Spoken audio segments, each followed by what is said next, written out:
few moments later.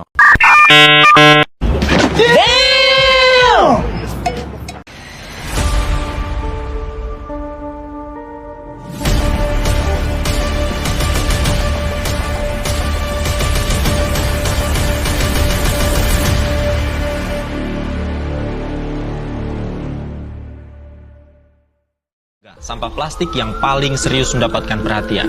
Ya benar, sampah plastik ini terus meningkat setiap tahunnya. Diharapkan pemerintah bisa menemukan solusi untuk mengurangi produksi sampah. Dibarengi dengan pengelolaan sampah yang bertanggung jawab sehingga plastik berakhir Kondisi laut Indonesia kini berada dalam situasi kurang beruntung. Beberapa titik sudah jadi tempat. Halo semuanya, kenalin, aku Noni Christian Silitonga, jurusan Ilmu Ekonomi Fakultas Ekonomi dan Bisnis Universitas Riau. Nah, di video ini, aku akan bahas satu topik penting yang dekat dengan kehidupan kita sehari-hari, yaitu ekonomi sirkular sebagai solusi pembangunan berkelanjutan di Indonesia.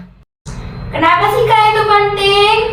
Karena saat ini kita dihadapkan oleh banyaknya masalah lingkungan, yaitu seperti banyaknya sampah, perubahan iklim, dan juga sumber daya alam yang semakin menipis. Tapi teman-teman jangan khawatir, di setiap ada masalah pasti ada solusinya. Nah, solusi itulah yang akan kita bahas pada video ini. Yuk kita bahas sama-sama. Nah, pertama-tama teman-teman harus tahu apa sih itu ekonomi sirkular? Kamu nanya?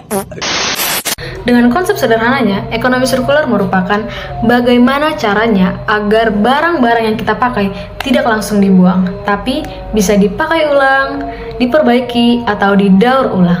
Ekonomi sirkular ini beda dengan yang lama teman-teman, yaitu yang dikenal sebagai ekonomi linear, yang mana prinsipnya ambil, pakai, lalu buang. Seperti habis mandi sepah dibuang. Nah, inilah ekonomi sirkular tercipta, yaitu menjadi sebuah kebijakan yang baru. Kenapa sih Kak ekonomi sirkular itu penting bagi Indonesia? Indonesia dikenal sebagai negara dengan kekayaan alam yang melimpah. Tapi sayangnya, kita juga menjadi salah satu negara penyumbang sampah plastik terbesar di dunia. Maka dari itu, ekonomi sirkular datang sebagai jawaban dari masalah-masalah tersebut. Dengan pendekatan inilah, Indonesia dapat menjaga pertumbuhan ekonominya tanpa harus mengorbankan lingkungannya, yang merupakan ini adalah inti dari pembangunan berkelanjutan. Sebenarnya, konsep ini bukan hanya teori saja. Di Indonesia sudah ada beberapa contoh nyata penerapan. Pertama, adanya startup lokal yang mengelola limbah tekstil dari industri pakaian menjadi benang daur ulang.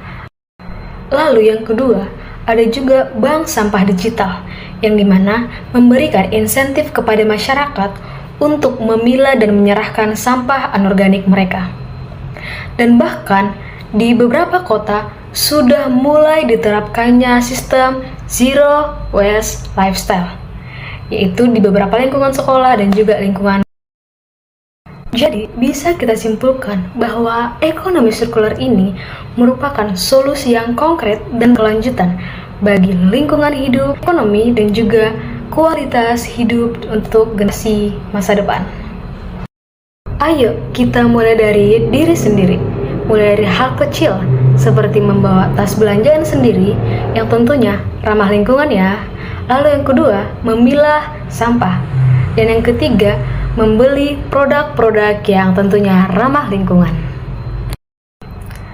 Saya percaya bahwa jika kita bergerak bersama, Indonesia akan bisa menjadi pelopor ekonomi sirkular di Asia. Terima kasih buat teman-teman yang sudah menyimak video ini. Sampai jumpa dan salam berkelanjutan.